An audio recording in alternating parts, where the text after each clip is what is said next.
Now we're ready? I hear myself, so I must be ready. The hour of 10 a.m. having passed, we have our meeting can start. It's the Thursday, April 16th, 2026 regular meeting of the Minnesota Public Utilities Commission. I am Commissioner John Tuma. Commissioner Sieben, our chair, is got some NARUC functions today, and so she's asked me to preside over today's meeting. So we'll start by doing the roll. Commissioner Partridge. Here. Commissioner Hom. Here. Commissioner Sullivan. Here. And of course, I am already here. We have 4 items, quorum being present. We have 4 items that have been appropriately noticed on our agenda for the day. My plan, I know there's some people that are particularly on the tail end that are new to our process or maybe not have participated in the past. Our plan today is to work through the items as they are on the agenda. We may take a break between the 3 and the 4th item, but it'll be a short break. My guess, I can never predict, you never know, is to be done before noon. That's my guess. We should be done before noon. At least that's my goal. So we'll see how we're feeling when we get to done with number 3 on the item, and then before we move to number 4, we may take a short break or we may not. But that's the general plan as we sit here today. The first item on our docket, the Minnesota Municipal Power Agency. You guys can come forward. And the department, if there's someone talking on the department's behalf, come on forward. With that, Mr. Lai, you get to formally introduce the docket item. Good morning, Chair Tuma and Commissioners. Item number 1 is docket number ET 6133 RP 25302 in the matter of Minnesota Municipal Power Agency's application for acceptance of its 2025 to 2039 Integrated Resource Plan. The question before the Commission is, should the Commission accept Minnesota Municipal Power Agency's 2025 to 2039 Integrated Resource Plan? There will not be opening statements, and I have no further remarks, but am available for questions. Thank you. The plan today, I think for all the dockets too, is we'll not do opening statements. We'll go right to questions, and I'm sure anything that has been left will be addressed in the questions. But to get through the awkward business of doing your name for the record and who you represent, we'll start with MMUA first. Go ahead, introduce yourself. My name is Andrew Air. My name is Eric Smith. And all with MMUA, right? MNP. MMPA, sorry. Get my acronyms right. My apologies, not to goof you up with that other. Yeah. MREA. Rural electrics. Yeah, I know. Municipal. But these are our municipals. And so to the department, Dr. Lieb. Good morning, Commissioners. Sydney Lieb with the Minnesota Department of Commerce. We'll go to questions. Commissioner Sullivan. Thank you. Commissioner Tuma. I have a couple questions. First of all, Mr. I pronounced that correctly? I wanted to just note and recognize the utility. You're doing quite well. I mean, 40% of your electricity as of last year was basically half of your electricity last year was from carbon-free resources. That's a great accomplishment, and so I appreciate that. I appreciate that you are, well ahead of what your requirements are under state law. I think that's a recognition of obviously your commitment to state law, but then also doing that for your members and I'm sure that is all, cost effective, and you've done a good job keeping your rates low. So I just want to commend you for that before I ask some questions. First of all, regarding decision options 4, 5, and 6, those are the requests from the department.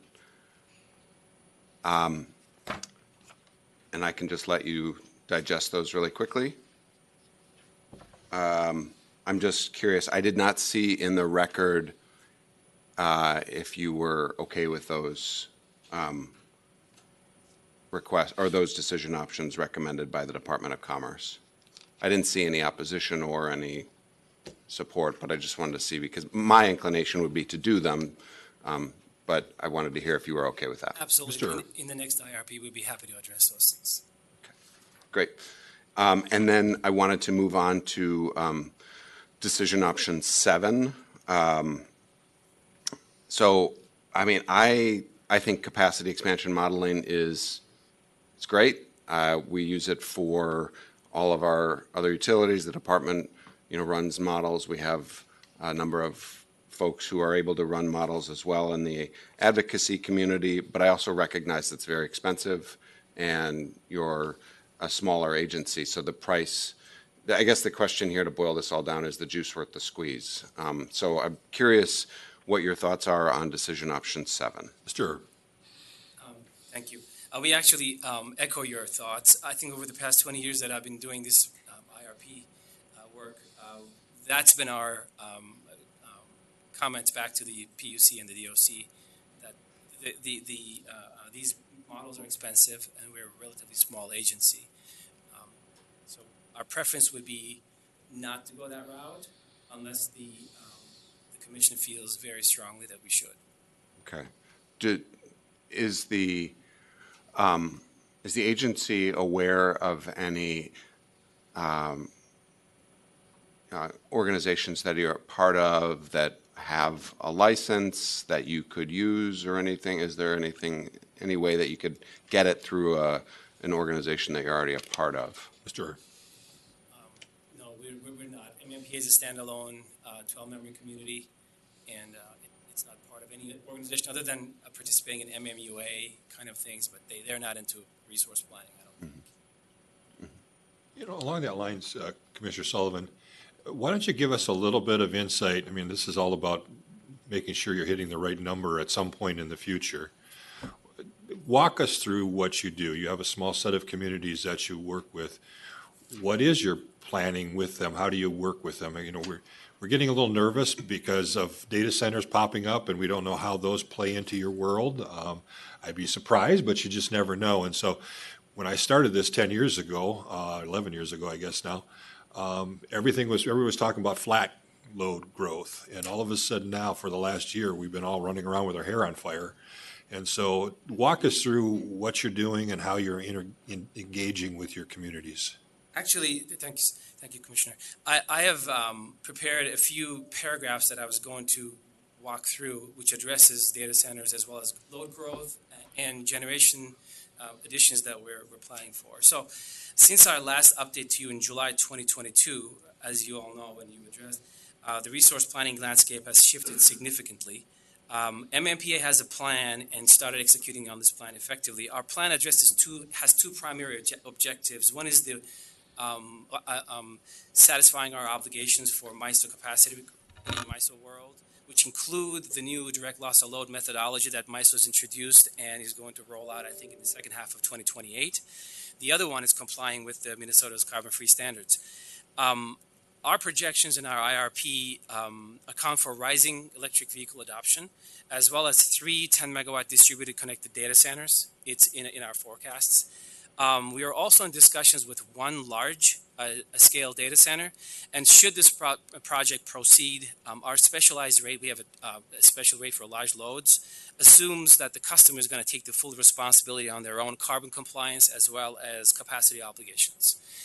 And since filing our IRP 10 months ago, several developments that has happened that strengthened our position in addressing our capacity requirements and carbon-free obligations, addressing our carbon-free obligations. One of them is MMPA has a 300-megawatt combined cycle gas unit in the city of Faribault in Minnesota. And we're planning on doing an upgrade to this particular generator. We've entered the MISO's expedited resource addition study, and we were able to secure a GIA with MISO. This is going to give additional capacity to MMPA, which is recorded in our IRP today.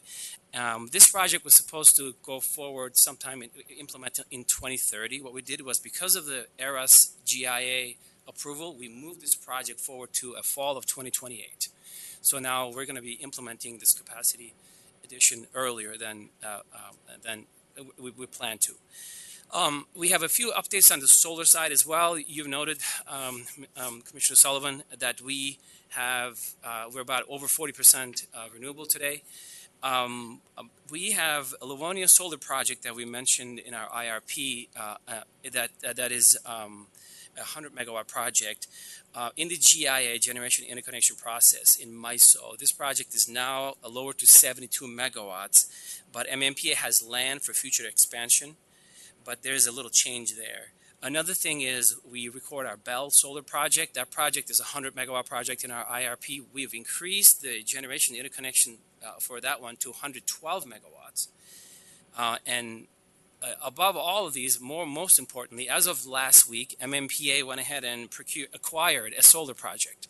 It's called St. Croix Solar. It's a 150 megawatt solar project. So that project's in DPP2 in MISO second stage, and MISO indicated that they will be rewarding MMPA interconnection in the next year on that project. So essentially, we're moving as fast as we can and as economically as we can. Some of these projects obviously are being accelerated to take advantage of the investment tax credit that's set to expire. We want to make sure we compete well on our rates, and that's one of our most important objectives. The last thing I was going to say on the battery storage side, we have a 50 megawatt battery storage additions that we mentioned in our IRP.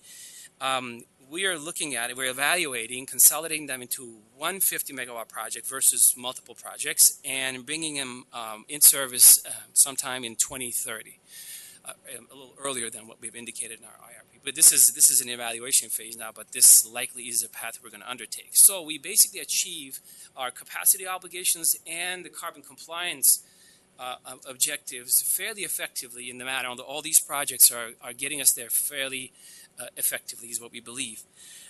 So to address the long and short of it, we believe we have a plan, and not just a plan, but it's an implementable plan, cost-effective plan to get there when we need to.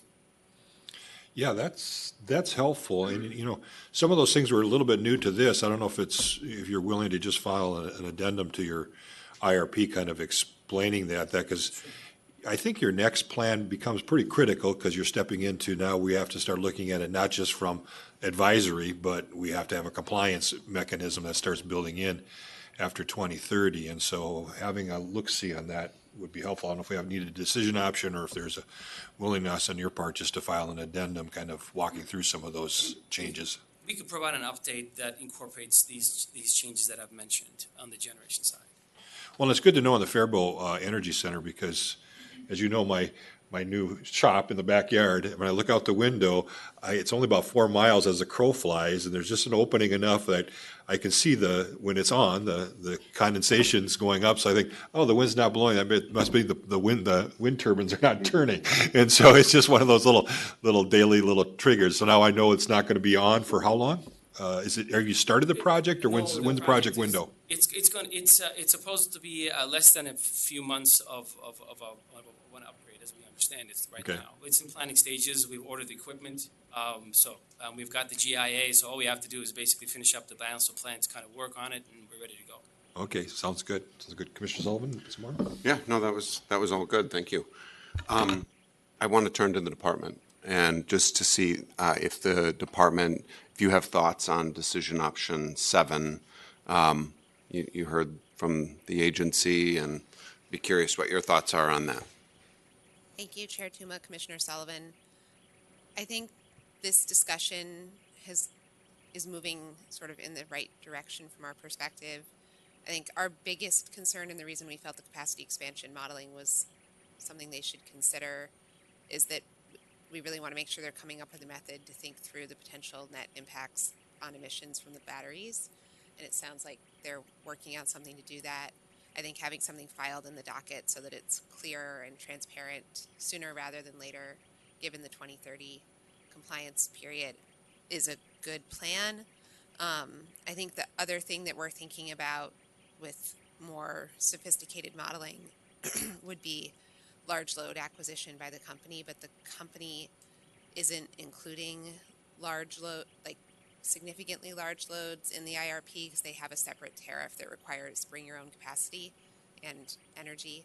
And so I think given that caveat, we could be comfortable with a more simplistic modeling, at least for the time being, given the fact that the company is small and they do have legitimate cost constraints.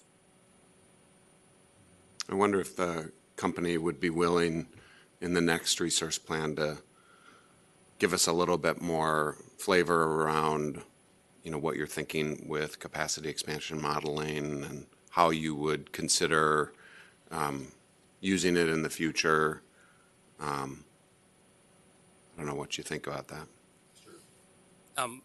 We'd be happy to. We've in the past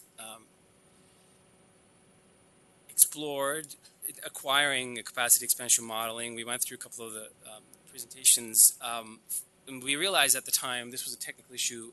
For our size, these models were having very difficult time coming up with least cost models in a way, just because we were adding so much wind and so much solar, and it was saying that the models were having issues sort of reconciling the amount of liquidation that would have to happen, which is well above our load requirements at the time. Since then, there might have been a lot of improvements to these models, and we'd be happy to explore more and work with the department to see if it's possible to do to incorporate one of these things. Is that Dr. Lieb? Chair Tuma, Commissioner Sullivan, we're happy to work with the company. I think they're probably right that we are seeing rapid improvement and growth in the modeling capability for that space. So we're happy to commit to that. I don't know if I need to ask anything more. It feels like they'll figure it out amongst yourselves, so I don't know if we need a decision option or anything, but Commissioner Partridge has a question. Thank you, Chair Tuma. So I will just throw my 2 cents in, which is I agree. I think this is something that you could continue to explore. I would just add on that rather than just saying how you might use it in the future, I guess just giving us a discussion on whether you find it valuable so that we can continue to weigh sort of the cost versus the perceived benefits. But all in all, it seems like you're managing to do a fine job without it. And I think these are exciting updates that you've provided today. I wanted to note a couple things for you all and then highlight something. One is that there's a bit of a discussion in here about how rec retirements would work with the new 2040 law. And I wanted to, I'm sure you're following this, but just for these projects that you've moved up in time, they're especially if they receive the tax credits, they have a little bit of a bonus on the RECs, on the shelf life. So keep that in mind. And then I wanted to highlight what I thought was a really exciting project that you are doing now and then expanding upon are these RNG projects. So you've got the Hometown Bioenergy project where you've got, 8 megawatts? Is that right? Fueled by RNG? That's the electric generating capability. However, today what we're doing is we're not generating electricity there. We only do it if MISO calls on the unit. It sits as a load modifying resource behind the meter. Today, the biogas that is being produced is being cleaned up and being put into the pipeline. Is what's being happened. So that's the RNG portion. It's really interesting. I mean, it's a really, I think, such a cool and innovative project because you've got that capacity value of it on your system, and then you're also providing RNG to the gas system.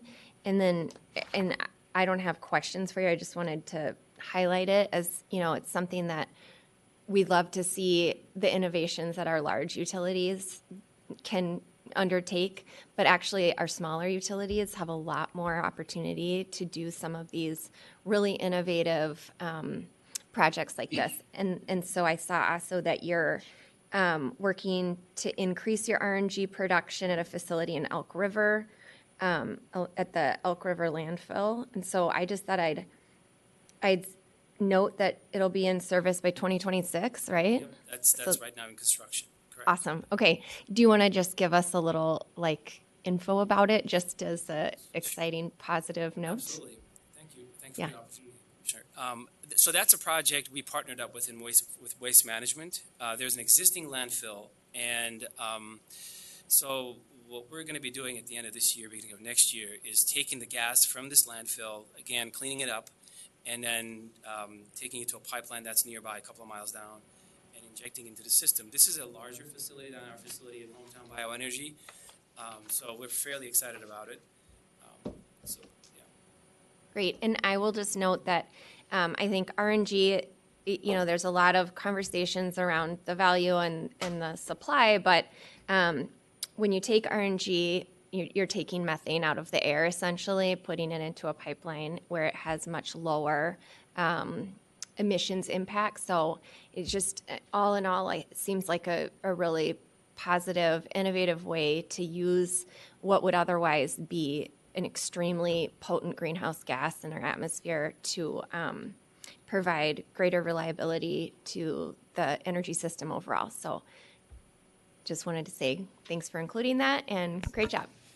That's all I have. I have just a couple quick additional things. One of the questions that I had was with the conservation. I know that you're close to the state's conservation goal, but just a little bit below.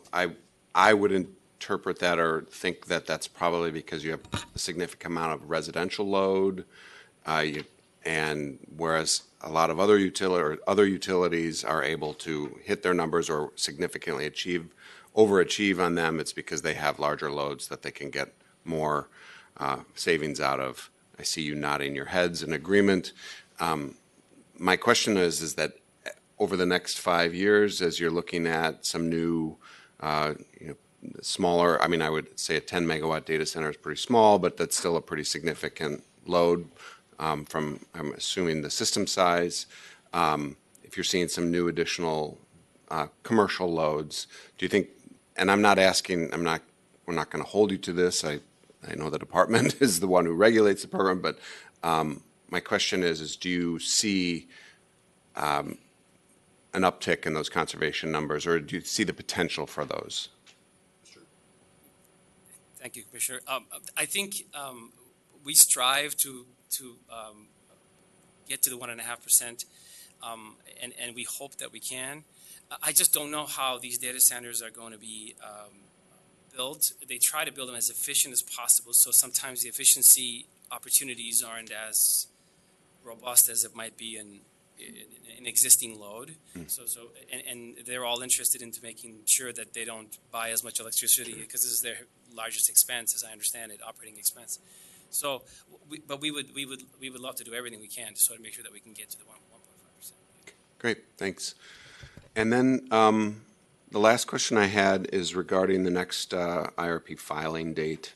There is one of my concerns with, and when you're in a building era or an era of load growth, is that if there's too much time in between resource plans, you start stretching that out, and those resources that are there on the system, specifically the natural gas CTs, that their planned use becomes unplanned because the system needs to serve new load, and if you're not doing those resource planning, if you're not at the cadence to catch that growth, we have a catcher, which is those natural gas CTs. They're going to step up, and they'll move from capacity factors of 5% to 15% to catch that load.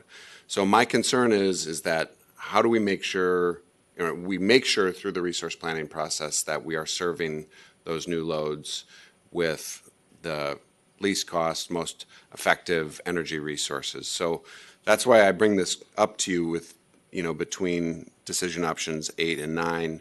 Do you think that if we just required the next resource plan just on the normal cadence in 2 years, we're going to be okay? Or is there another date that you could see making a little bit more sense? Sure. Thank you, Commissioner. Thank you, Chair. We were going to ask for a variance, and here was our reasoning behind it. We have a high volume of project execution between 2026 and essentially 2030. So we were going to ask that the Commission, we were going to respectfully request a variance to file our next IRP in 2031. However, as we've done previously, we were going to give the Commission and the Department of Commerce an update in 2029 summer. We would like to do that earlier, which would be fairly robust, to see if we had the ability to execute. So we look at all the projects that we have lined up between now and 2030. There's a significant amount that we have to execute. So in 2029, we'll be able to say, okay, we're on track. These are in construction. These are completed. So we have no issues making the capacity obligations and the carbon-free compliance obligations. So that was the ask. Dr. Lieb, do you have a thought on the next resource plan, the timing of it? Based on, also on what Mr. Ur just said. Chair Tuma, Commissioner Sullivan, we're in agreement with what the company has put forward. I think we sort of went back and forth and thought about how the timeline and the regulatory process would play out. And I don't think we have a concern with a longer timeline, especially given their current load forecast. And I would ask the question that I just kind of articulated there, like, if we are stretching out the timeline, are we worried that those resources, those capacity resources that are sitting there would be overused because the energy demands of the system have gone up and we don't have, it's not I guess I would say the most efficient use of the system resources. Chair Tuma, Commissioner Sullivan, I'm going to pass that one to my colleague here, who's probably a bit more in the weeds on that. Thank you, Chair Tuma, Commissioner Sullivan. Yeah, I think that we aren't particularly concerned, especially given that the turbine upgrade is now being pushed forward. One of our initial concerns was, I think at the time of the IRP filing, they did not yet have a GIA with MISO for that upgrade, and so we were concerned there could be potentially delays there in getting that upgrade and the additional capacity there. So now that the GIA is executed and it's pushed forward, I think we have less of a concern on the capacity side, and then I think given as well the solar projects that are in the pipeline and ongoing are for 2030, I don't think we're concerned about the energy side either. All right, that sounds good. We should maybe take like 5 minutes just to get the language, so I can work with staff really quickly to get the language to do I guess it would be a decision option 8, and then after we do that, I don't have any more questions. I'm good to go, but others may. So I just have clarity. What I understood you saying is summer 2029, you're going to give a check-in, here's where we're at, and then you'll file summer 2030?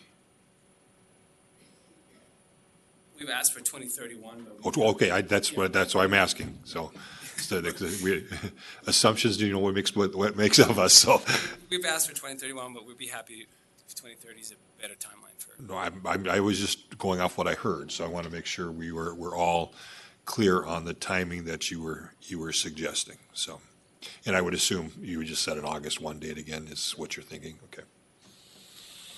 We will take a 5-minute recess. Oh, sorry, Commissioner Hom, did you have any questions? He does not have any questions. So we'll come back at, looks like 10:37. Right. We are in recess.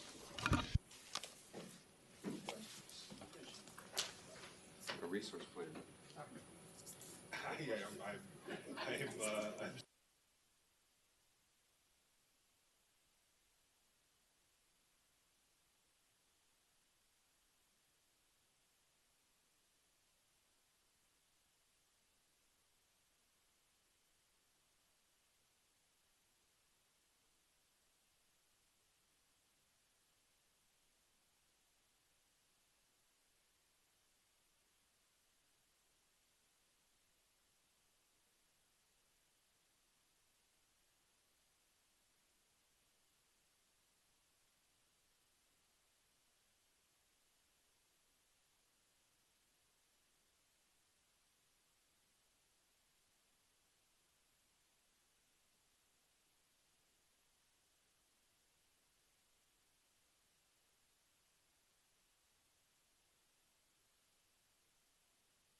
Yes.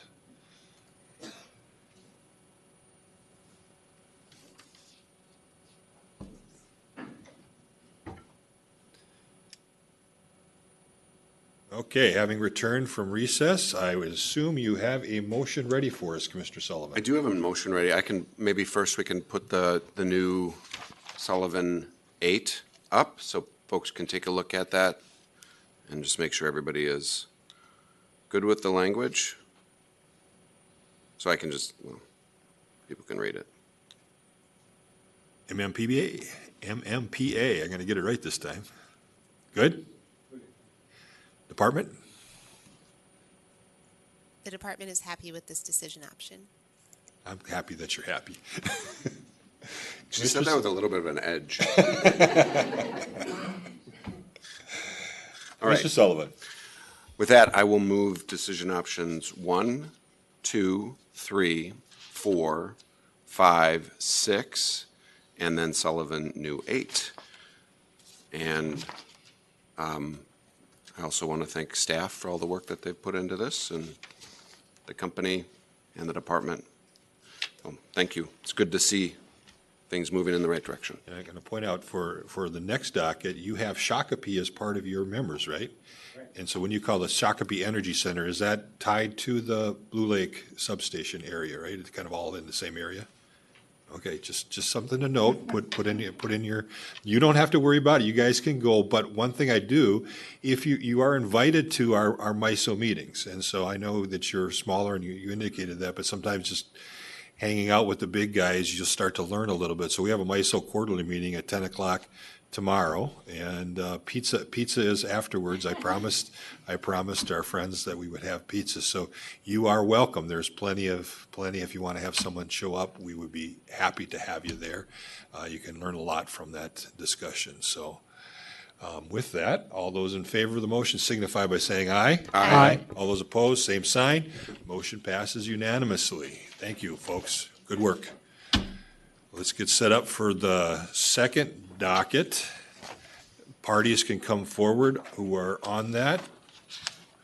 Well, we get our staff changed up and Ms. Maxim gets settled in so she can do the formal announcing. So when you get settled in, you can let her go.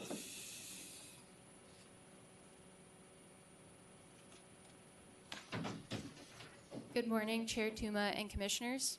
Item number 2 is docket number E002/ESS-25-214 in the matter of the application of Xcel Energy for an up to 135.5 megawatt battery energy storage system site permit for the Blue Lake Battery Energy Storage Project in Scott County, Minnesota.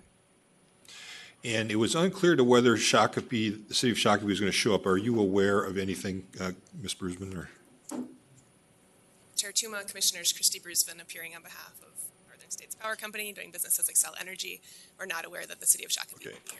If you are on, turn your camera on, but I don't see you. So let's get the introductions out of the way. We got Ms. Brusman out of the way. Why don't you have your clients introduce themselves, who they represent? Jordan Clady with Xcel Energy. Tyler Beamer representing Xcel Energy. And for EIP, Ms. Steinhauer. Morning, Suzanne Steinhauer, PUC EIP staff. Excellent. Let's go right to questions. Commissioner Partridge. Thank you, Chair Tuma, and thank you, staff, for your great work on this. It looks like, or I got an update, it sounds like you do have the GIA in place. Is that correct? Chair Tuma, Commissioner Partridge, that's correct. The GIA was signed in October 31st of 2025. Great, excellent. Generally speaking, I thought it was just all around a pretty positive story. A lot of support for the project. There were a couple things you didn't take exception to, but I just wanted to check in on them because there were things in the record previously that you were maybe not so happy with certain conditions in the permit, but then wanted to make sure that you all came to agreement.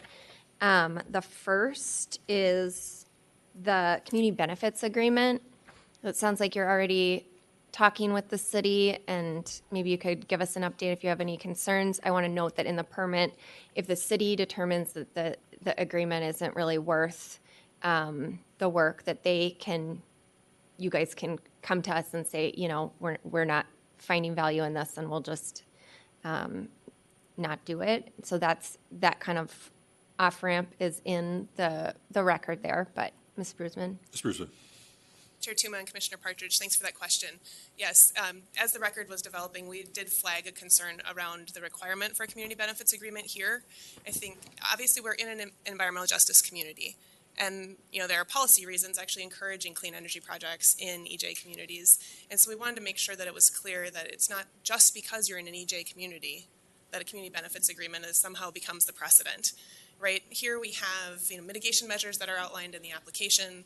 We have a good environmental assessment document that notes that there are no potential for significant environmental impacts from the project, and we have a good relationship and good working relationship both with the city of Shakopee, the neighboring tribes, and the community here. And so for us, it was really a precedential concern. Certainly wasn't something we had budgeted for, but Xcel Energy has a great relationship with the city of Shakopee, continues to engage with them. We do feel like we can reach an agreement that will be beneficial to both parties and hopefully well within sort of a budget tolerance on that. But we did want to flag that for the commission because it is, from a policy perspective, we think something you should be aware of in terms of the recommendation and kind of the underlying facts in this record. Okay.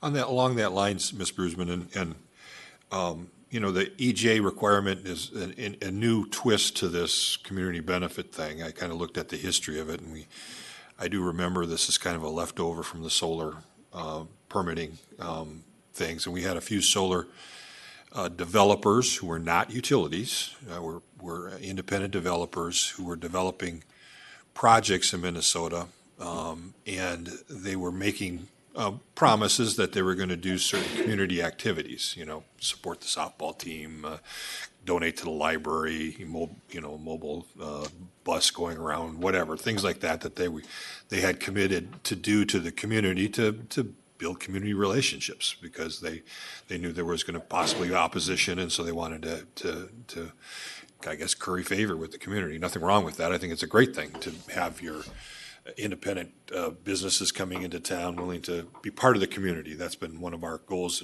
at the commission, is to make sure as the applicant you're reaching out, you're doing good things for the community by building the place, but also say that we want to be part of your community.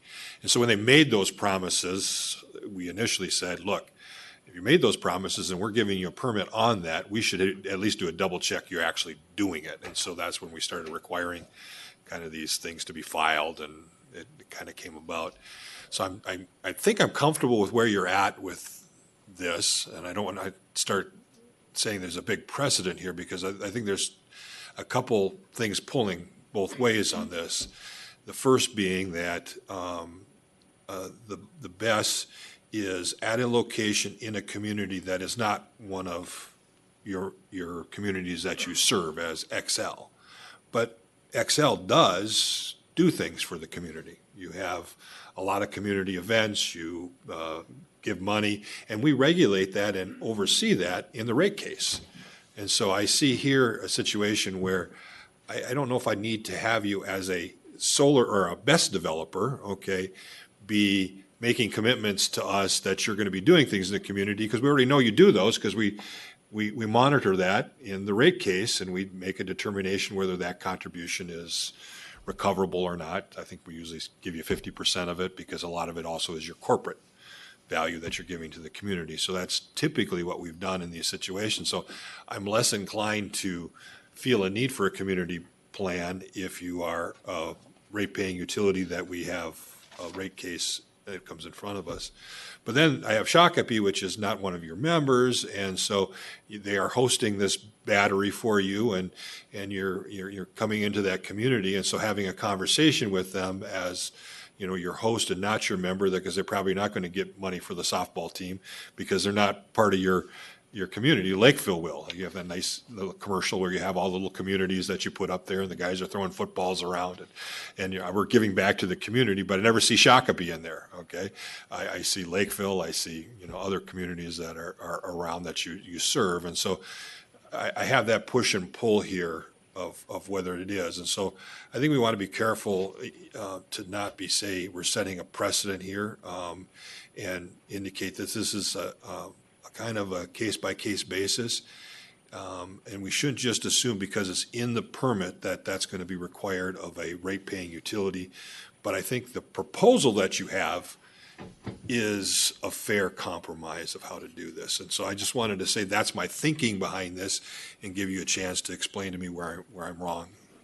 Chair Tuma and Commissioners, this is the exact conversation we were just hoping to have, to raise the policy question to you and the precedential piece, just to be clear that we don't think this should be a precedential decision in terms of you do look at all of your site permits site by site, and I wouldn't suggest that in the next siting docket, just because a project is in an EJ community, therefore there should be a community benefits agreement. There may be a whole host of other facts that would drive either that recommendation and an eventual condition or not. And that was the simple purpose of raising that to the commission. We're comfortable with where the language in the permit has landed, and we're going to continue to work with the city of Shakopee, and we'll inform the commission of the outcome there. And Ms. Steinhauer, you're the one that kind of put this forward. I think it was worthy to put forward because it's been something we've required of developers in the past. So I just wanted to give you a chance to let us know your thinking behind it and your thoughts with regards to what has been now sounds like something they're willing to do and whether you're okay with that. Thanks, Commissioner Tuma. Commissioners, I would I would agree with the conversation that we've had so far. I want to point out and acknowledge that Xcel has been very proactive in working with the community and working with the tribes, particularly Shakopee.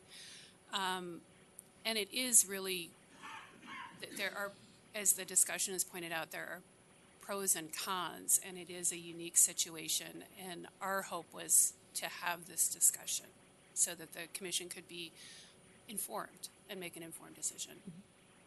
Mr. Partridge, any more on this? Yeah, and I'll just add, I think that we're all on the same page, it sounds like. And I think, again, we'll also learn as this plays out where you land with the city of Shakopee, and that will help inform future thinking around these types of projects. It sounds like you're in conversations and it's productive. And we have this language in here where if you jointly decide, like, this isn't really worth it, we feel like we've got a good plan to move forward, then you can file that, and that will inform our thinking as well as we move forward. But for me personally, I think community benefits agreements can have really significant benefits. However, I can also see that they wouldn't always. And so I think we should always have an open mind about whether it's something we should apply to each project. So in my opinion, I don't find this to be precedential. And I think we're learning from this conversation, and we'll continue to think through these on a case-by-case basis. Good. I think any more questions on the community? Any other questions? I do. I just wanted to check in on there was the noise standards that changed, no exceptions. Any concerns, Ms. Brusman? Ms. Brusman. And Commissioner Partridge, no concerns. Great. And then the last one, which kind of came later in the process, however, this has popped up in other projects, is the tree replacement language in the permit. I don't think you got an opportunity to comment on it. Ms. Brusman. Chair Tuma and Commissioner Partridge, we did not get an opportunity to comment on it. We also don't take exception to that. We will work through that condition on a tree replacement basis. Do note that we also have some conversations with the city of Shakopee around the screening plan that's already a part of the record. And so there will be, I think, some element of that tree replacement that will be coordinated through that, as is allowed for in the condition, and then we'll coordinate with Scott County and the DNR as to the remainder. Great. And along that lines, and it's a little bit like the community plan, is a vegetation management planning that we do around these facilities. That was something we built very robustly in the solar siting for reasons, but these are not solar facilities. These are industrial sites, essentially, we're building so that they meet industrial standards, and we don't want to use a lot of space. We want to use as little space as the electric code will give us. So there is some, I guess, vegetation growing around it, and you don't want thistles growing up and around your around your fences and everything. But it is not as robust of what we would think of as a vegetation / ag mitigation type planning that we do in the solar. And so I see that we're still working through the vegetation management working group. So I just want to ask, is that going okay, or is there something else that we should be looking at, how we deal with a BESS and maybe setting different standards with regards to a BESS? Because we put that team together to deal with solar. Is it working well with it, or should we just have a separate way of looking at these things? Chair Tuma, that's a good question. I think with the early BESS, this one included, the working group is probably the appropriate place to vet some of these, but I do think that a more streamlined outcome after we have a couple of projects built may be something the commission wants to revisit, because to your point, it's really the perimeter of the property that would have some screening and areas in and around the fence, but inside the fence are certainly not vegetated, and so maybe a less robust need for at least a lengthy plan in that circumstance. Well, and then also bothering the vegetation management group. These guys are volunteering. They're doing this as a kind of a volunteer basis. Some of them county workers, some of them are other state agencies. I don't want to keep bombarding them with requests about planting, how you're weed whipping around your fences. So, I mean, that at some point, I want to, if we can figure out a way to say this is our standard and this is how we're going to monitor it, that they could say, yeah, we're good with that, do it for everybody, and walk away, I think is probably something smart as we go in the future. So, but a future thoughts on that. So, Nothing more. Nothing more? Do you have a motion for us? I do have a motion.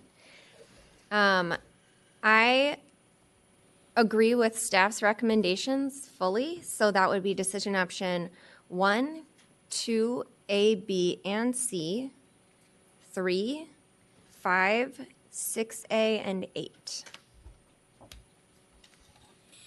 Any discussion? Seeing no discussion, all those in favor of the motion signify by saying aye. Aye. All those opposed, same sign. Motion passes unanimously. Thank you, gentlemen, and Ms. Brusman, and Mrs. Steinhauer, and good work, staff. That was a good briefing. On to number 3. So if you're here for number 3, come on forward. We'll get people shuffled around.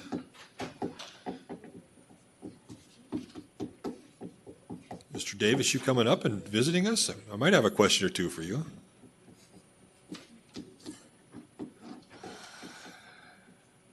Okay, let's do the formal introductions, Mr. Eck. Good morning, Chair Tuma, Commissioners. Item number 3 is docket IP-715/WS-24-349 in the matter of Wisconsin Power and Light Company's site permit application for a large wind energy conversion system of up to 153 megawatts in Freeborn County, Minnesota. And the questions before the Commission are, should the Commission adopt the Administrative Law Judge's report? And should the Commission grant a site permit for the up to 153 megawatt Bent Tree North Wind Farm project in Freeborn County? And staff is available for questions. Mr. Eck, very good. Let's get the introductions out of the way. Ms. Herring, why don't you start? Good morning, Chair Tuma, Commissioners. Valerie Herring from the Taft Law Firm, appearing on behalf of Wisconsin Power and Light Company. Marcus Galante, Senior Renewables Development Specialist, Wisconsin Power and Light. Thank you. And Mr. Davis? Chair Tuma, Commissioners, good morning. Rich Davis with Commission EIP staff. Loved reading this record. It was very good. Good work. Your team has done a wonderful job. I'll just be right up front with you. But I want to address the elephant in the room, okay? And that is, we actually love people from Wisconsin coming to Minnesota to do business here. I saw some of the record. People are going, oh, what's going on here, this Wisconsin. We love it. Those of us who worked in this industry are happy to have you here. And to do your work. I mean, you've done great things. I mean, you give us some of the best cheese in the world. I actually love going down to Nelson's Cheese Factory on a regular basis to get my cheese. Door County cherries are the fabulous. I mean, I love them. And of course, on the way, I get Newski's bacon on the way back. And not only did they give us those wonderful things, they gave us Mary Sabota, okay? And And oh, by the way, Minnesota is so welcoming to Wisconsin people. Our Senate just yesterday, I mean, or no, on Monday, I believe it was, unanimously, it was a voice vote, but still unanimous, said that a cheesehead from Wisconsin could be a member of our commission. And so I wanted to point out that we love Wisconsin and we love it. So congratulations, Commissioner Sullivan, for getting nominated. That's wonderful. And again, more proof we love Wisconsin. So just to make the point. And you've been here in their community. One of the things to point out, a lot of people think Wisconsin Power and Light. Actually, your parent, Alliant, right? The headquarters in Madison, is it? Those where your headquarters are, but you also have offices, I think, in Iowa or someplace there because you have utilities there. Their original parent name was Interstate Light and Power. And so in 2029, Interstate Power and Light purchased a whole bunch of Minnesota utilities. Back then, the model was different. These utilities typically helped a community develop a power plant and then started signing up customers with a franchise agreement with the local city. And so at that time, Interstate Power and Light bought a whole bunch of those from Fauché, who at the time was going bankrupt because he was starting a Ponzi scheme, as was found out after everything went bankrupt. Fauché Tower went into holding. And so if you're watching the news, it recently also went back into holding because the hotel is in trouble. But Fauché was in trouble, and he sold several Minnesota utilities to Interstate Power and Light. And as history went on, you started selling those. Your parents started selling those to Otter Tail, to Minnesota Power, and the last one, Waconia, in 1956, to Xcel Energy. Except for you held several small little utilities along the Minnesota-Iowa border. And just recently, within the last 10 years, you have sold those to our neighboring cooperatives. And that went quite well. It was a good transition that we had for that. So you've actually had connections to Minnesota for a number of years. And also your first connection, of recent connection, is Bent Tree 1. That wind farm, which is just south of Heartland, just south of this project, and it has 201 megawatt output is what is licensed for at MISO. You have 122 turbines. The turbines are Vistas. You know what model they are and that kind of the height of those turbines at the Bent Tree 1? I do. I'd have to look at my notes, exactly the height and the model. But just general. It's right around 400. Right around 400 feet is my guess. Is that, and they were the workhorses of the last, I would say, the last 10 years, from about 2015 to now. Those turbines were our workforces. They were the big ones that came in and replaced that kind of, I would say, the first generation of wind turbines. So you were on the cutting edge when you put them in, and I mentioned that to make a contrast with this wind farm. And I think it's an important contrast to understand and learn from, that this is going to be a project with 32 wind turbines planned, right? And 150, how much megawatts you're going to go for? 153. 153. So you think about that, 32 turbines, okay, and it's 3/4 of the power of the other facility, okay? So you're getting from 32 wind turbines compared to 122. And so this will be a good contrast as you look at the landscape impact, okay? And it'll be an interesting contrast. My hypothesis is better, fewer turbines, quieter, but potential for flicker. And we're going to talk a little bit about flicker today. But the contrast to these two facilities will be important. So when you actually finish this, you get to construction, if you're going to have a ribbon cutting, I really do want to get invited. So put that on your notes. Please invite me. Yeah. And when it gets up and running, it's still a couple years away, and we'll talk a little bit about that too before you get to that. It would be worth, as you're heading south to Iowa, to just hop over at New Richland and take Highway 13 down and go right through Heartland, and you'll see that contrast to the newer facility that you're building, the near 5 megawatt turbines. compared to the what would have been the workhorses of our day. I think it's going to be literally the difference between driving a little John Deere tractor that we used to plow with to a big four-wheel drive, tractor. They're different machines. They do different things, but they're providing the same benefit of electricity. And so it'll be an interesting contrast. I'm looking forward to it. I love diving into this docket and going through it, and did a drive through the community and try to just envision what that would look like. And so I want to talk a little bit about the flicker issue a little bit, if you could, and working off of your January 22nd, 2025 shadow flicker modeling. It's noted that there are no non-participants that are above our 30-hour requirement for the 32 proposed turbines. So it leaves the alternates out. You have 6 alternates. And that's my understanding. Is that correct? Correct.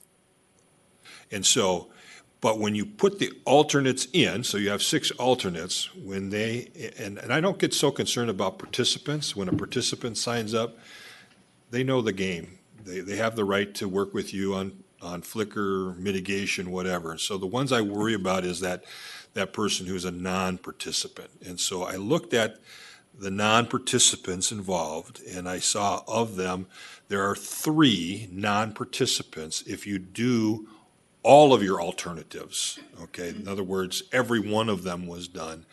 That would then, 3 non-participants, according to your modeling, would be in excess, according to your modeling and also your testimony, because you had a new turbine that came in, which is smaller than one of the ones we're working off of. So I just worked off of the larger Vista. And so when I look at working off the larger Vista, there would be 3 non-participants impacted. Is that your understanding? It's in the detail, but yes, that's my understanding. And so as I looked at this, and it confused me a little bit when I saw on at the different ones. So there's receptor, it's on page 29 of your report, okay? You have receptor 51, that is the Payne residence. They would be impacted by 2 turbines in kind of what I would call the northeasterly part of your the northern part of your project. And then there was Mr. Malowkowski, I think is how you say it, who had receptors 139 and 140. That's on page 48 of your report. And then I looked at the maps. Of course, I love maps, and so I dove into it and looked at it, and I got it caused me a little confusion. The receptor for 51 for the Paynes, that's straightforward, but the one for Mr. Malowkowski, I think is how you say it, seemed to kind of be confusion on your participant list, non-participant list, where the alternative was located. And when I looked at the 2 pieces of property that he owned on your maps and also looked to the county maps, it looks like he would be in the 3x5 for the alternate. And so I'm confused that he's listed as a non-participant for those things. So that raises a question in my mind. Sometimes the reports are done before you fully know who's a participant and non-participants are. And so that's my question right now is, are we really only talking about 1, or are we talking about 2 non-participants? So as far as that area right around that alternative turbine to the western part of your project, what is the status of that? I mean, you have all the participants signed up? That's a detail I don't have with me right now, but we could take a break and look at it if you need to. Yeah, it might be worth having your folks look at. I mean, it just creates confusion. I just answer me this question. I guess maybe it would end. You have all of your 3x5 wind rights signed up for the 32 turbines as of now. Is that correct?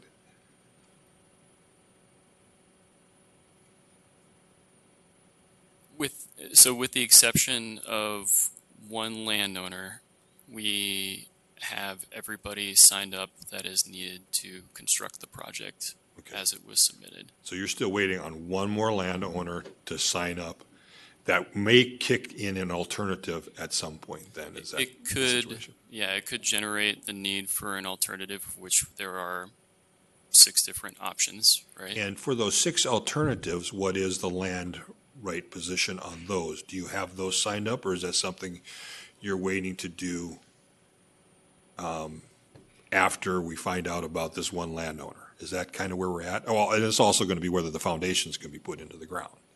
I would have to look into the detail on those things. Overall, we're going to stay within the state guidelines for whatever option is selected. If we have to go with an alternate, we would stay within the state guidelines on shadow flicker. On shadow flicker, so that raises a concern that I have is that, and we're talking 2 landowners the way I can best see it. It's 3 residents.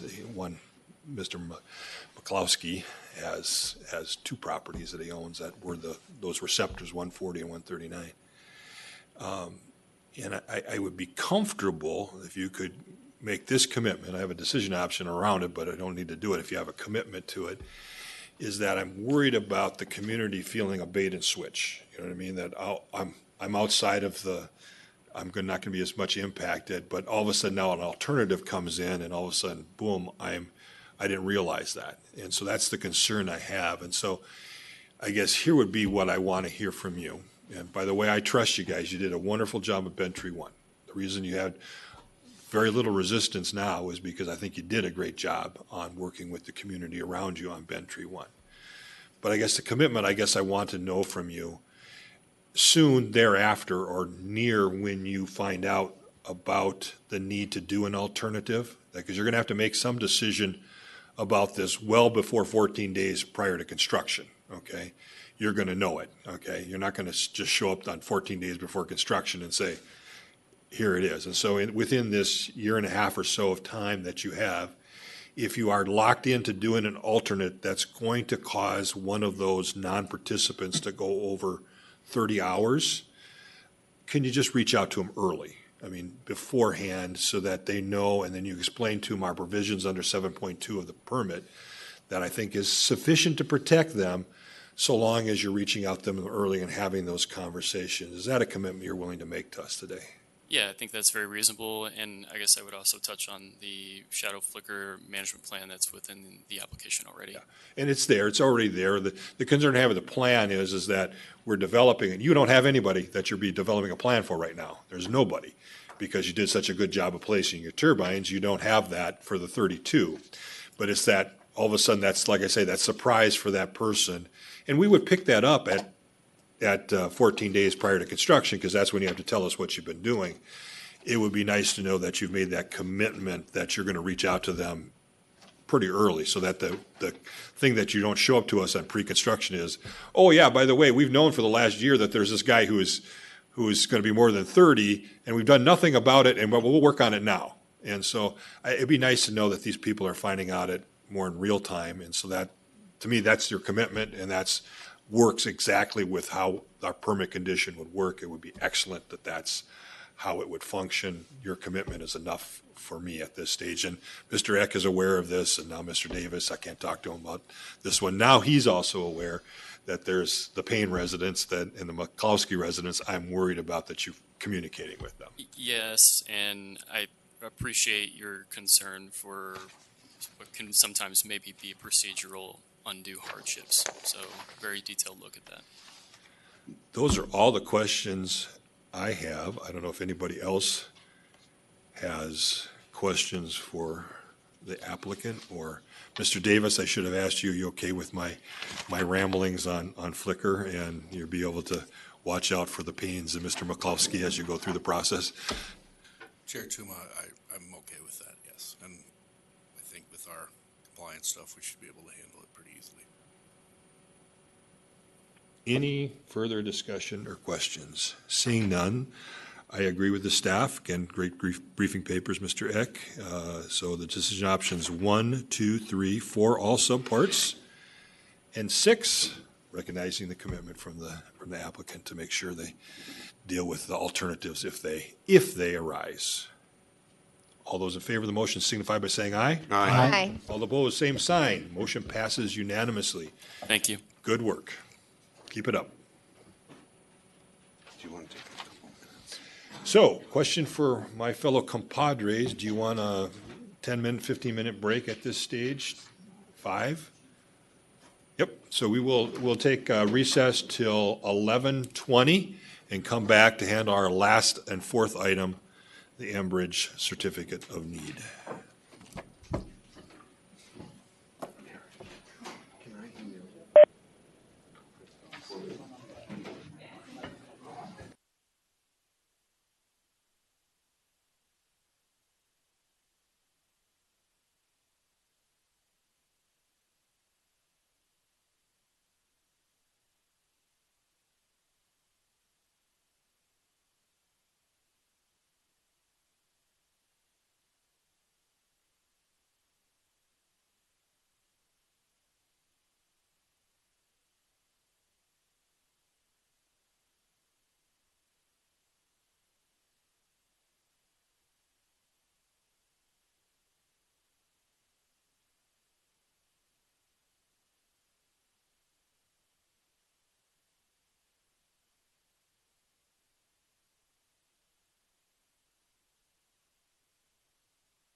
Okay, we are back from recess. If you're on the next item, why don't you come on forward so we can get that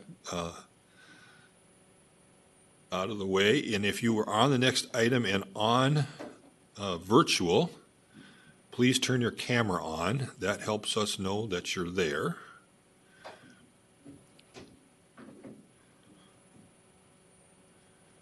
And with that, why don't we do the formal introduction, Mr. Eknes? Good morning, Chair Tuma and Commissioners. Item number 4 on the agenda is docket PL 9/CN-07-465 involving Enbridge Energy Limited Partnership, Enbridge Pipelines Southern Lights LLC. It's in the matter of the certificate of need for the Alberta Pipeline Project and Southern Lights Project. Questions for the Commission. Does the applicant's request to increase the annual average capacity on line 13 require a certificate of need? Does the applicant's request to increase the annual average capacity on line 13 require recertification? And if recertification is required, what process should the Commission use to examine the issue? Commissioner Hom has provided additional decision options. And then since the filing of the briefing papers, there's an organization called Freewater's Pipeline Resistance Team that did submit comments into the document. Their representative Hoover is online, I believe, as is Attorney General for Port Louis, Superiorship.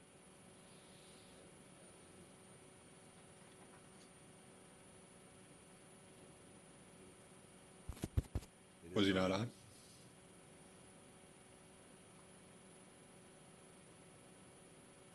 Just, I guess just do the announcement. We'll get that, at least get the docket in front of us. Sorry about that. For those of you who are online, we had audio problems. Mr. Eknes again. I'm hoping it's the equipment and not the speaker. Yeah, a little louder, I guess. We're getting the ear signal online. So. All right, PL 9/CN-07-465, item number 4, Enbridge Energy, in the matter of the certificate of need for the Alberta Clipper and Southern Lights Diluent project. Does the applicant's request to increase the annual average capacity require a certificate of need? Does that request require recertification? And if recertification is required, what process should the Commission use to examine that issue? Commissioner Hom introduced a couple of additional decision options, and a group called Freeborn. I'll take care of that. We'll do introductions and get everybody introduced. We'll start with Enbridge, Ms. Brusman. Good morning, Commissioners. Christy Brusman, appearing on behalf of Enbridge Pipelines Southern Lights LLC, and joining me today is Mr. Chad Shane, the VP of Business Development for Enbridge. Shane. Good. Good morning, Anne-Marie Curtin with the Minnesota Department of Commerce. Thank you, Ms. Curtin. And online, I think I have Mr. Hauer. Is that correct? Good morning. Doug Hoyer, representing Three Waters Pipeline Resistance Team. Excellent. And then did I hear, Ms. Brusman, do you know if any of the tribal folks are on or not? Or Chair Tuma, our understanding is neither of the tribes were joining today. They had submitted written comments, and we're not. I did. We saw them. And then, Mr. Hauer, we saw your written comments. New organization to us, so I just want to give you a second to, if you could, just introduce who your organization is so that we know that for the record. We are a volunteer organization, Three Waters, which is a name representing the three watersheds in the state of Minnesota. And we are volunteers, and we are focused on environmental justice and advocate for removal of our environment and our need for fossil fuels. And thank you. We're going to, just so you understand our process, all of the commissioners have reviewed the record in detail, have seen your comments and reviewed them. So we're we're aware of the concerns that you have, so we're not going to do opening statements from any of the parties. We'll go right to questions. If one of the commissioners has a question of you, they will let you know, but we do the process through a record, and so we are all familiar with that. So just wanted you to know kind of how our process works. So if no one asks you a question, it's not because we're ignoring you. We saw your concerns. Just want to make it offer to you, though, to reach out to our staff if you want to get on some of the lists. That was one of your concerns with particular dockets. We're happy to make sure that you know what dockets are active in the Enbridge space, and so that you can get notice of those things the minute they file anything on the record in those stuff. And so that offer is out to you to contact our staff. They're more than happy to make sure that you are connected to the process and make sure you get all the public documents that are available to all of us. So with that, Commissioner Hom. Thank you, Chair Tuma. Before I ask a question, I have to make some comments. During the initial certificate need proceeding of this docket, I was a department staff, and then I wasn't involved in any of these docket, formally, informally, in discussion of the merit of this docket. So I'm comfortable working on this docket as of now, and I just want to make sure that everybody understand that if I had to work on that one, I have to recuse myself. But today, I'm not going to recuse myself because I haven't done any work on this issue. Just for the record, that was when you were at the department working for the public interest. So, okay, Commissioner Hom, I think you have some questions. Thank you, Chair Tuma. So I'll go directly to the company. Are you okay with my alternative decision option? Chair Tuma and Commissioner Hom, no, I think we first need to wrestle the jurisdictional question, whether this is an actual project that the Commission needs to make a decision on. And I think the record here is clear that a certificate of need is not required because there's no construction occurring in Minnesota. And without statutory authority, this Commission lacks the authority to extend the rule to this set of circumstances. Under MEPA, under the Minnesota Environmental Policy Act, because your decision options would require the company to do an environmental assessment worksheet before you make a recertification question, or you answer that question. And under 4410, 4600, there's a standard exemption that if there's no major government action, the activity itself is exempt from environmental review. So we don't think you need to get to that question of environmental review because you can solve this question on the jurisdictional question of whether the Commission requires a certificate of need, which we think is clearly no, there's no construction, and that the rule for recertification does not apply. Okay, thank you. So that's why I asked this question first, because my question is different based on how you answer. So your original filing in this docket, was it the petition for the recertification or just telling Commission that you don't need it? Chair Tuma and Commissioner Hom, it was a notice. And so under 7853-0800, there's that category of other, right? And if you're in this circumstance, you provide notice to the Commission. And so that's what we did. We procedurally filed notice informing you as the regulator of this activity, but not seeking recertification. Thank you. So in that notice, have you filed any detailed data or information regarding drag reducing agent you will employ to increase this throughput capacity without any physical change in the pipeline? Chair Tuma and Commissioner Hom, we didn't provide any specifics on drag reducing agent in our filing. The original certificate of need in this docket did discuss the use of DRA, noting that it's common in all pipelines and has been for many years, and that it would be used for the Southern Lights pipeline from its inception because it's also a mechanism of reducing energy use on the system. And so we did not provide further clarification in our notification because it was an assumed product in this pipeline at the time of the original approval. Will it be same chemical product? Chair Tuma and Commissioner Hom, we did check with our technical folks ahead of this hearing, and the properties of the DRA have not changed significantly since the project was put in service. I can't tell you it's exactly the same, but there's been very little change in DRA in the product itself. What we do know is that on the receiving end, there are some changes that make it easier for the receivers to separate DRA from the rest of the product. And so that is update, if you will, that has allowed us to use more DRA in the pipeline itself and not interfere with the end product. But have you substantiated your claim that there is a minimal change in that DRA component? Chair Tuma and Commissioner Hum, I believe I just did. Yes, we did verify that before today's meeting, that there hasn't been a significant change in the DRA itself. No, I mean, I can trust your statement. However, public need to see those in writing, and then we have to have a process to evaluate that information in public forum, right?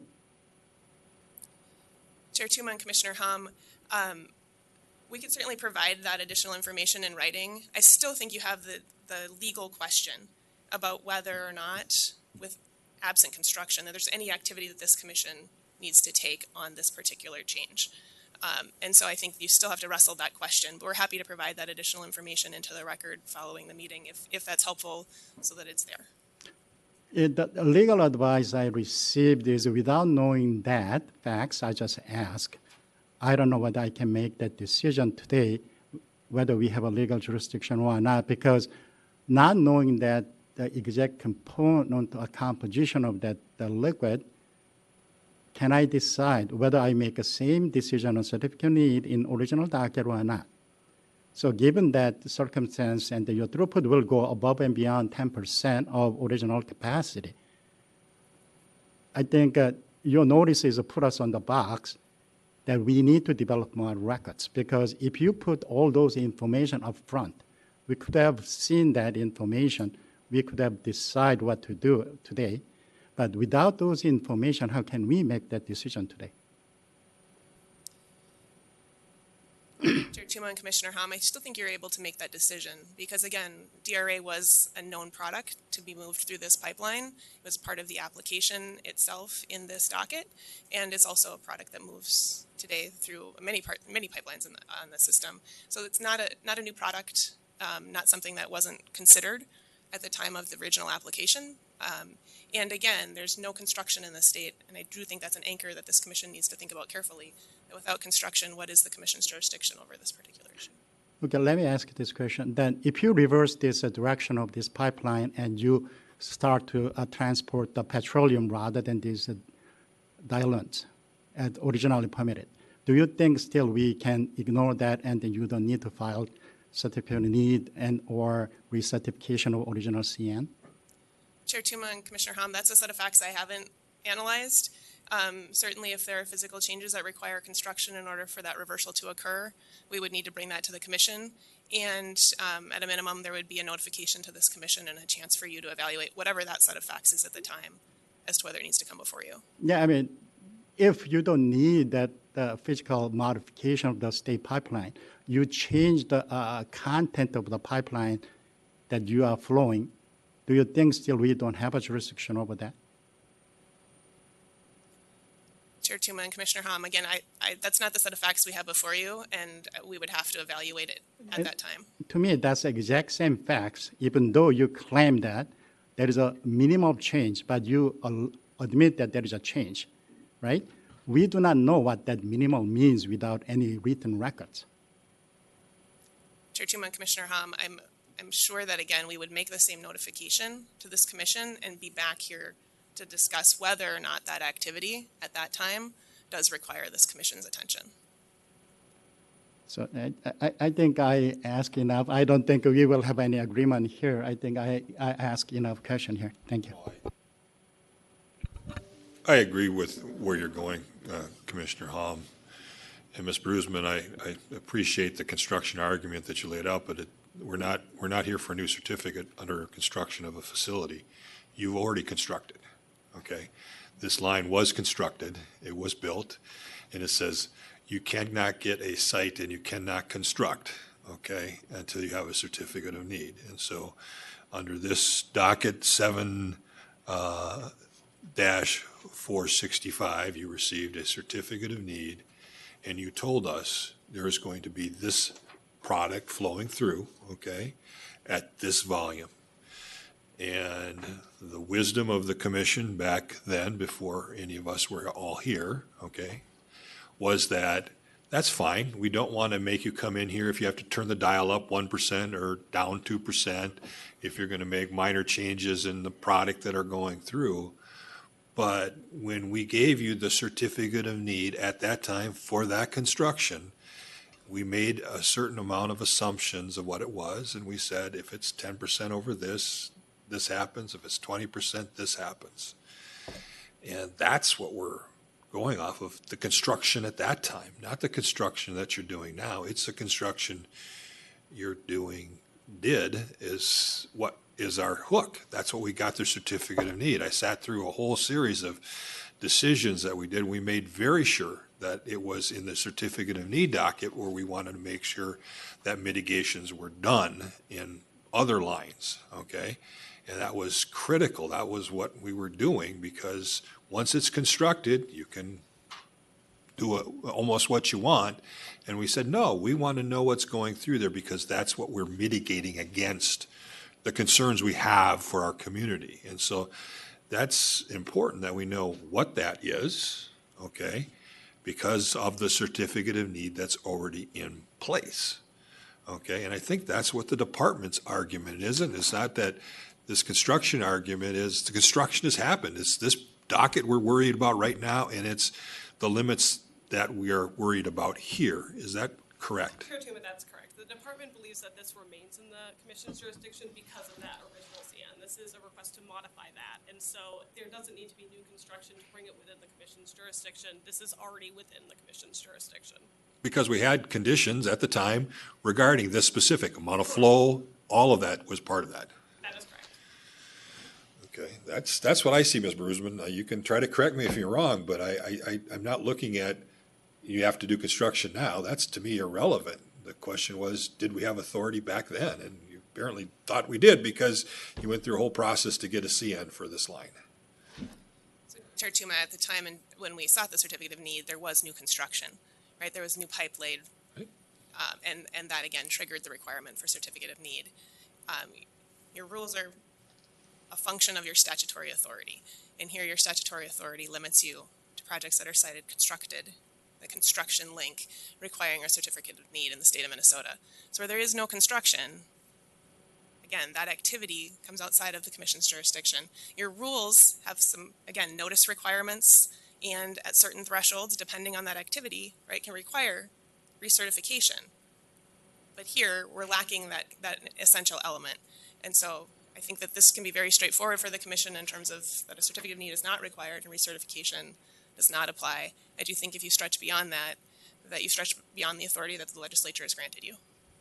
That would be if you're doing a new project, but I mean, I'm trying to imagine a world where you would do a new project and not have to do construction. So that was not what we're dealing with here. That's what's odd to me, is that there was construction, there was a CN, it was perfectly legal when we did the CN, and now the question is, are you living up to the CN terms? And it appears that, thanks you for your notice, it appears that you're changing some of the conditions to which we offered and gave you a CN for, and now we need to make sure that everything is not triggering a potential for a significant environmental impact, the potential for a significant environmental impact. And if we just had a process about how to do that, and well, lo and behold, we do. It's called the EAW. That I bet you right now, I could probably guess there's probably about 200 EAWs being drafted today in the state of Minnesota by local units of government. Okay, this is not a huge lift. This is help me understand on your obligations on your present CN, whether this is a decision that will have potentially significant impact on the environment. It may not. We don't know, because we don't have that information, and we have a process for that, which I think is what Commissioner Hom is attempting to accomplish here. So, I understand that, but back to my point, if there's no major government action, then the activity itself is under a standard exemption under MEPA. And so, again, we don't believe an EAW is required and can't be required where the commission itself lacks authority over the... Letting you exceed your certificate of need flow through, I don't know. My fellow commissioners, I'm citing on that's a major action. Commissioner Sullivan. So I Commissioner Tuma, Commissioner Hom, like, I think I read this a little differently than you. When I look at 216B.243 and then the relationship to 7853, the rules, 7853.0030, they're clearly under the requirement, the 20% expansion cap. So they're clearly under that. They're 19.5 or 19.3%. So just on the plain meaning, the interaction of those two statutes, I don't see a CN as necessary, a CN change. And then when product change, though, that's Pardon? I think that the product change is the key here, but that the we don't know. Well, I mean, what I hear is that was, and what I think the record reflects is that effluent or that fluid was a part of the original study. So I look at it just from the certificate of need perspective. This is under the threshold that would require, and I think I do disagree with Enbridge a little bit. If you are over, if you get a certificate of need, you're not off to the races. You know, like you can't like quadruple the size of the facility and then come back to us and ask, you know, and not have to come back to us. I want to make sure that you're not saying that. Chair Tuma, Like once the line is in service, you're like, okay, we got 100,000 barrels a day. Now we're going to go to 400,000. I don't think you're saying that, are you? Chair Tuma and Commissioner Sullivan, no, we're not saying that. Okay. So just on this certificate of need question, I don't see it as necessary. And then getting to the recertification point, I mean, I look at recertification as a process for when the line is not in service. If the line is, how do you, like, if a line is in service, there is no recertification. I think that so I don't, if that's the case, then this is, I think, fairly straightforward because, you know, the line is in service. So you don't need to come back. Here's where I don't disagree with you on the CN need. Okay, that's to me a separate question to the recertification question, and I think that's where Commissioner Hom is trying to get to: is do we have to do recertification?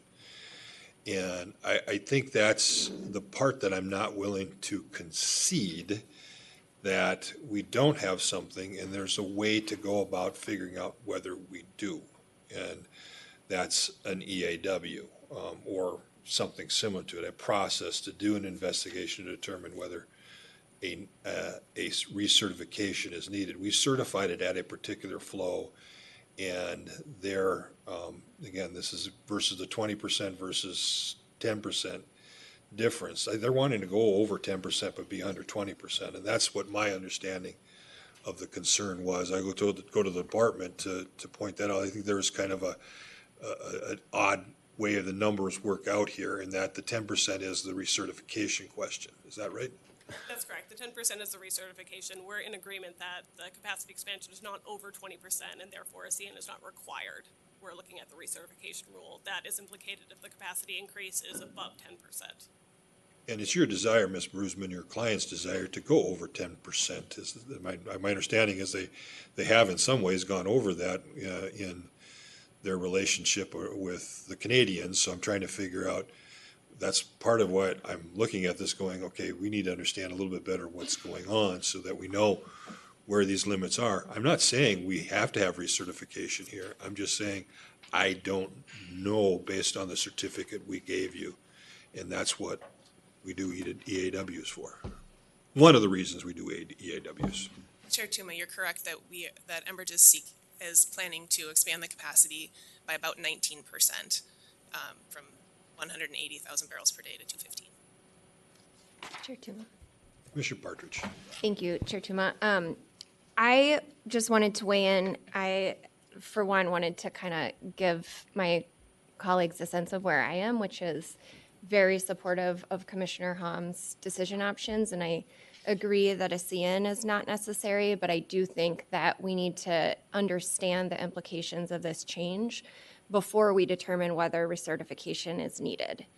I think one thing I wanted to point out or kind of question and probe on here is that, and this is for Ms. Brusman, I believe. So if you're saying that we can only require recertification prior to an in-service, who oversees this pipeline if you increase after it's in service by 50%? Does anyone? Chair Tuma and Commissioner Partridge, the operation of the pipeline is overseen by PHMSA, the federal operator, which guides the safety and all of the restrictions around pressure and things like that on the system. And so we do certainly have continued regulatory oversight. I would also point out that if there are no changes in horsepower required for this change. It is literally an increase in DRA through skids that are already on this system. If we had construction, if we were adding facilities here, that would be a different set of circumstances, a different set of facts. But that's not what we have here. So you're saying that the state has no oversight if you were to change the flow without construction, no matter the scale of that, and if you were to change the content, no matter the magnitude of that or the implications of that, that would be PHMSA only. Chair Tuma and Commissioner Partridge, certainly there's federal oversight over those issues. And again, not the set of facts before you today. We're not asking you to reach a conclusion that stretches to those different circumstances. We're saying on what we have before you today, right? No construction, product that's already been authorized to move through this, and under the 20% threshold, no certificate of need is required, no recertification. So I do think that it's relevant to this, that if you are increasing by 19% without construction, that we as the state don't have any oversight of that decision. I think that one of the big factors in my mind is that when the commission originally approved the CN, that wasn't the deal. And we didn't do any kind of study or analysis of the environmental impacts of what it would look like to have a 19.4% higher throughput. And so I guess one of the things I also want to point out is no one's standing up here to say no, or that we even think that recertification is required. We're simply asking for, at this point, as Commissioner Hom has put forward, some more information so that we can determine what the environmental impacts are. I think that is highly reasonable, and I think it is in the company's best interest, and I will just say that, for you to be transparent and provide that to the public. You operate within the state of Minnesota. You know that there's been quite a bit of controversy around Enbridge and pipelines in general, and so providing additional information to give the public and the state assurance that this is not going to have harmful environmental impacts. Legal issues aside, I don't understand why there's pushback on that. I think that in my mind, this is a significant change. We have a rule here. We made decisions on the CN under a certain set of facts, and those facts are changing, and it would be irresponsible of us to not ask for additional information about the environmental impacts. And I don't think I have anything else to say on that. I have something to say to Mr. Hauer, but I will allow Ms. Brusman to push back on me because that would be unfair if I didn't. That's what she's paid to do, so, yes. Ms. Brusman. Commissioner Partridge, I appreciate that perspective. I will say that across the different entity or the different infrastructure that this commission regulates, there are lots of allowances for projects to increase their efficiency, right? And to operate at a higher capacity than what this commission had originally authorized without coming back to the commission for approval, right? That is a part and parcel sort of built into your original approvals. And here what we're saying is, on this set of facts, we're underneath all those thresholds.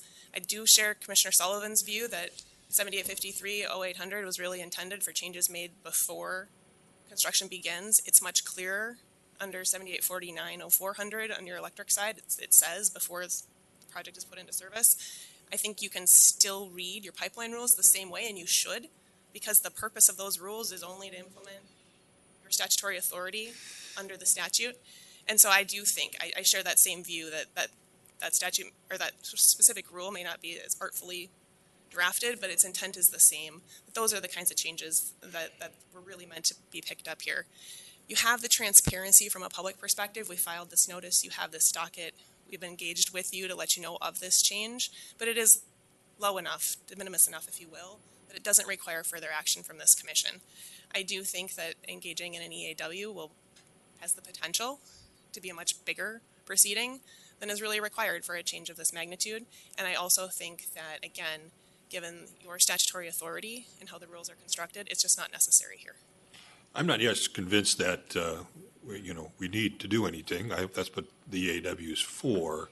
I would point out, though, that even though the electric statute could be somewhat analogous, or analyze it by us to be comparative, can't even say the word, but the difference there is, and we have done this in the past, when we've had a CN issue with a power plant, we use our CN authority if there is a change, and that has been the case law that we've done that. I mean, so it's not always just pre-completion of construction that it is used for, and so we have used it in the past to do that. It was a power plant up in Cambridge, I believe, is what we did it on. So, but Commissioner Sullivan. Thanks.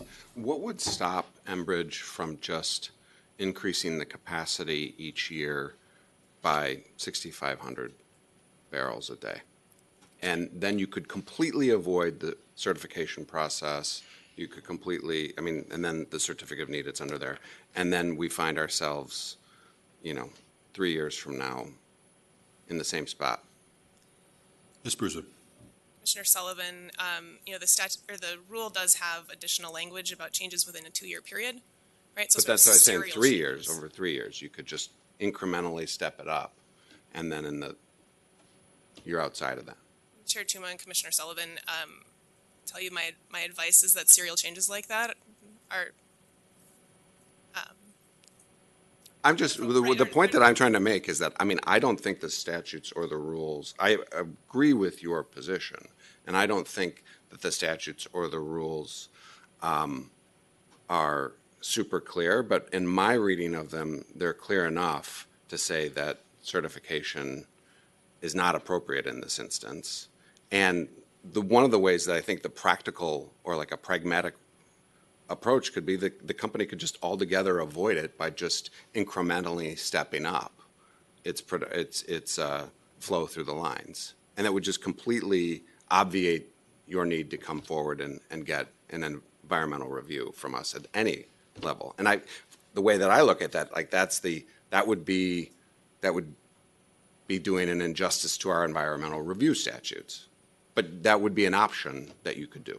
Commissioner Tuma and Commissioner Sullivan, I think you would reach physical limits of the ability to incrementally make those small changes, and you would run into the other 7853 provisions in that 2-year window.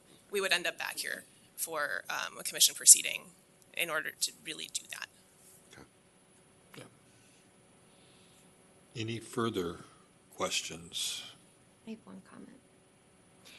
I just wanted to build off something that Chair Tuma said earlier for Mr. Howard, that I did read your letter and I saw that you were concerned about getting notice. I know you're, I think you said, relatively new volunteer organization. So our staff would help you with this, but also you can subscribe to dockets. You can subscribe to particular types of dockets and to companies if you're particularly interested, so that you're getting those notices. Our docket system provides subscribers updates on all filings, and if you're on a service list. And so I do want to say that the newsletter is there for information, which is really helpful, and I think our communications staff does a great job with that. But that if you're wanting to engage with dockets, the best way to get that information and to be certain you will get information is to subscribe to our e-dockets and set up the parameters for all of the filings you'd like to receive. So, and thank you for your participation. Mr. Howard. The recommendation that we would make is that in the case of a very short cycle, as this was, is that PUC publish a specific newsletter, a special edition newsletter, to notify all of the public about this kind of a hearing. So that would be our recommendation relative to these short cycle kinds of public comment periods. Ms. Partridge, Commissioner Partridge. I don't have anything else to say. I mean, we have, most of our notices are actually 30 days, so this isn't a particularly short notice. And we have so many dockets and so many parties that are interested in different dockets that we set up the e-docket system so that parties can subscribe, the public can subscribe. And we aren't able to issue newsletters on a daily basis, which is essentially what would be required based on the kind of the volume that we have.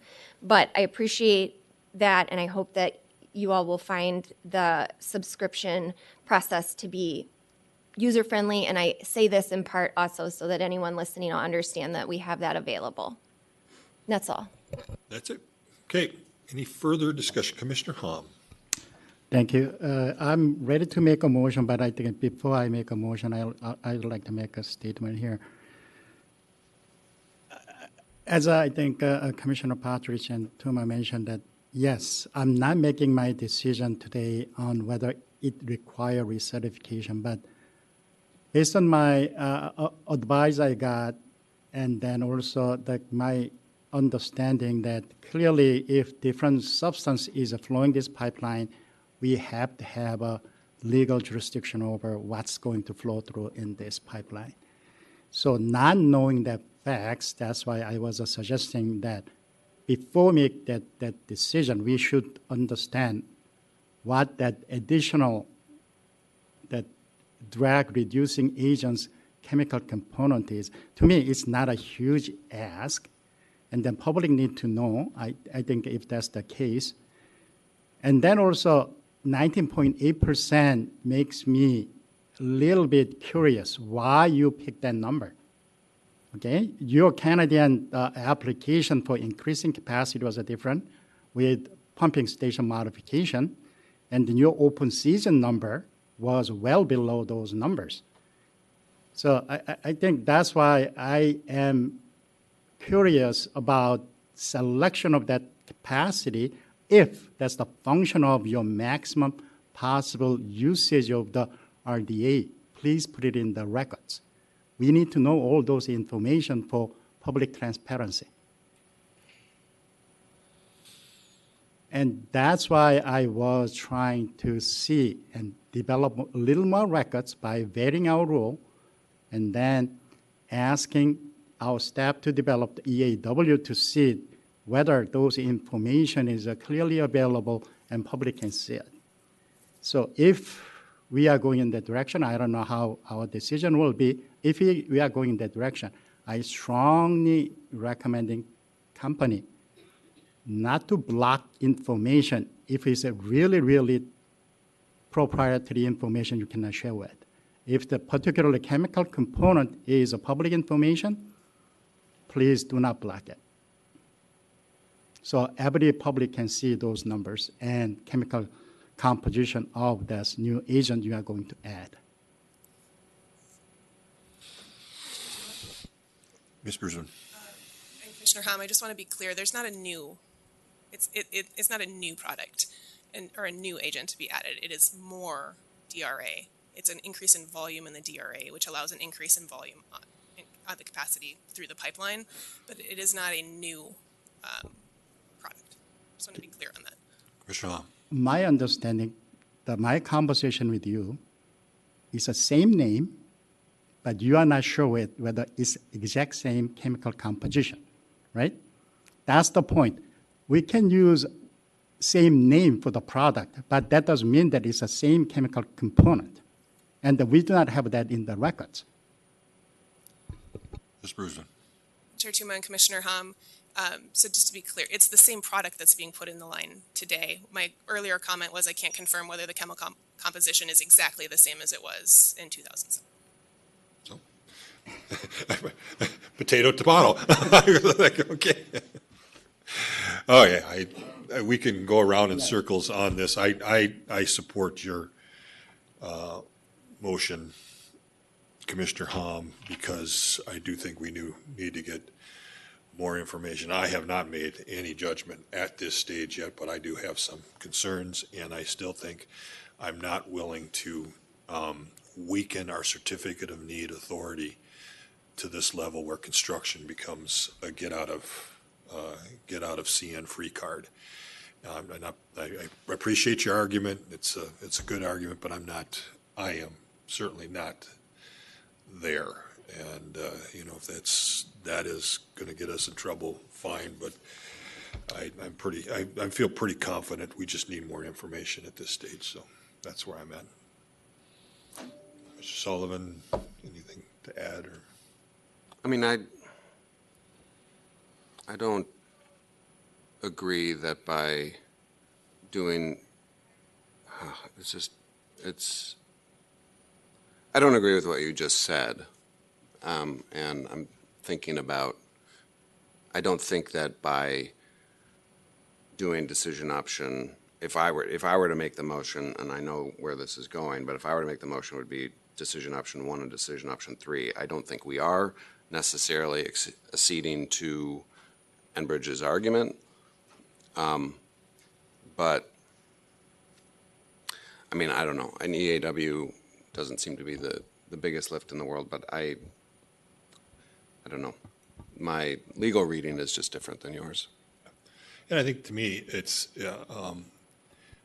important to understand that a certificate of need was done, and a certificate of need means something.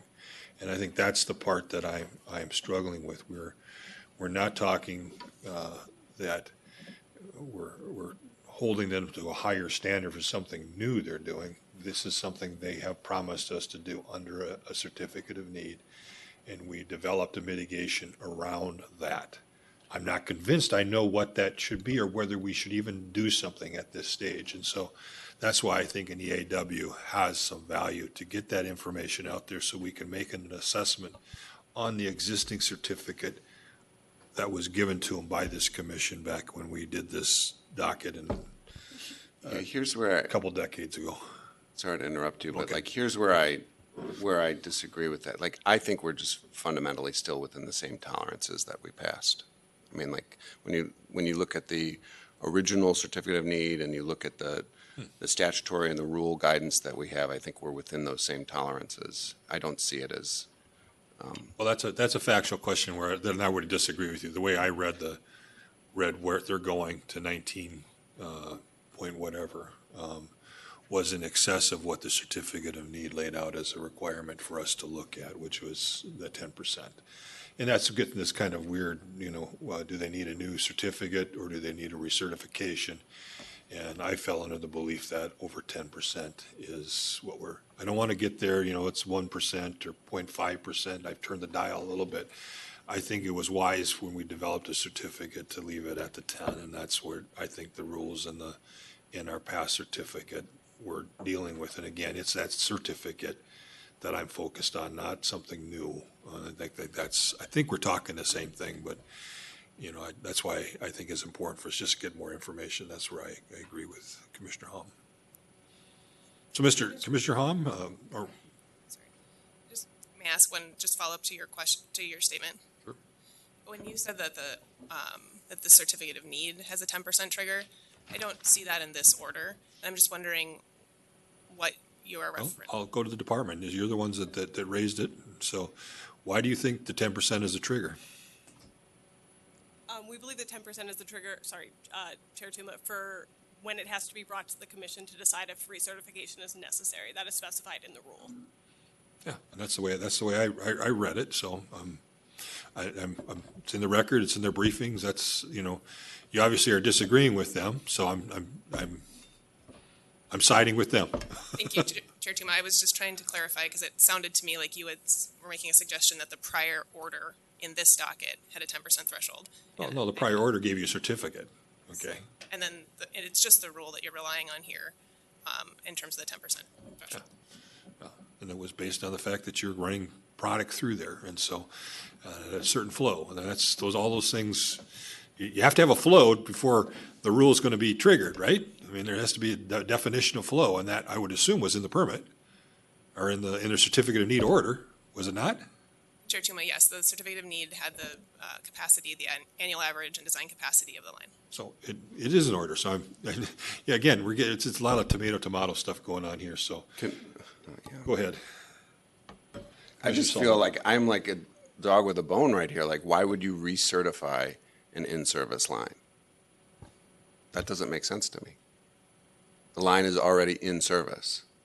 Right? And they If want to it- do if you- something, and they want to do something different now. Right, and then that comes into the certificate of need Right. framework, but not recertification, in my reading of the rules, the two rules together, is when they do something before the line is in service. Well, and then, again, what's the significance of that difference? We have a requirement, they agree to a flow, okay? They have a certificate of need. When do we step in and deal with it? To me, recertification seems to be a reasonable, I'm recertifying, that need now is different. That, what we've decided as far as a flow now is gonna be increased, okay? And that requires a recertification. And then if they want to increase it a little bit more, just But like you're again, on saying. that, you said like need, that need is different. That would be a certificate of need determination, not a recertification. A recertification is like, hey, we just made this decision 6 months ago, now you're coming to us and saying, we want to, increase the flow by 11%. Now we need to look at it, because now the need determination is different. But after the fact, once the line is in service, if you hit that 20% threshold, now you have need determined. This is a problem I have a problem with, is they promised us a flow, okay? We agreed to a flow for whatever reason, I don't know what, we're gonna do some more investigation on it. They agreed to a flow, okay? And we gave them a certificate of need, okay? A definition based on that flow, okay? Now they're going over 10% of that flow, which our rules now say we should look at. And to me, to determine whether the certificate of need that we gave should have been different. Was the decision, would I made a different decision at that time based on this different flow? That's the question we'll have to address once we get the EAW back. Now, it wasn't me back making that decision. We're gonna, as a commission, have to look at that. And so, I don't know, you can call it rechecking the certificate to make sure I would still do it motion, okay, as opposed to recertification. To me, that's what we're doing. So what you label it doesn't matter to me.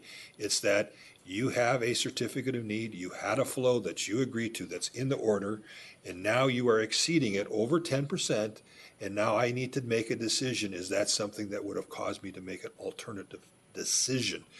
And so we could call it, would I make an alternative decision as opposed to recertification?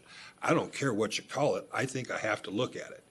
And so I don't think labeling it a particular thing changes it. And that's why I don't buy the construction thing either. I mean, it's all about that construction that happened back in post-2007. And it happened because we gave them a certificate of need under a flow requirement. So that's how I'm seeing it. So the label doesn't mean much to me. Any other discussion? I mean, we can keep going round and round. I know we I know will. where things are going. Just to help us decide whether we want to keep going round and round, my feet are in concrete. I picked that up. Okay. Commissioner Hom.